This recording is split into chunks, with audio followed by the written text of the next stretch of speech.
நாங்க 2 பேரும் ட்வின்ஸ். நான் விஸ்வநாதன், அவன் ராமுத்தி. இவ்வளவு என்ன நடந்துருந்தோம்? என்ன விஸ்வநாதன் யாரு? ராமுத்தி யாருன்னு கண்டுபிடிக்க முடியலையே. எக்ஸ்கியூஸ் மீ, நீ விஸ்வநாதன்? நான் ராமுத்தி. குழந்தைங்க இஷ்டப்படுறவங்களுக்கே கல்யாணம் பண்ணி வைக்கிறது பெரியவங்க கடமை. சட்டையா போட்டு அக்கா போட்டு தங்கச்சி தான் கல்யாணம் பண்ணி வைக்கிறதுன்னு அன்னைக்கு கேட்டுப்பாங்க. ஓ அப்படியா, ரொம்ப சந்தோஷம் அத்திமே.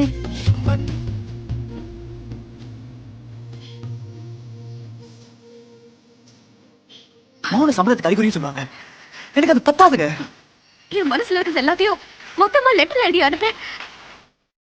நாளைக்கே வைஷ்ணவின்னு ஒரு பொண்ணு இல்ல தெரிஞ்சா அவ கதி என்ன ஆகும்? வேண்டாம் வேண்டவே வேண்டாம். நீங்க புன்னகையில் தீமூட்டி போனவனே கண்ணீரில் அதை அணைக்க சொன்ன உன்னை உயிரை லவ் பண்ணு.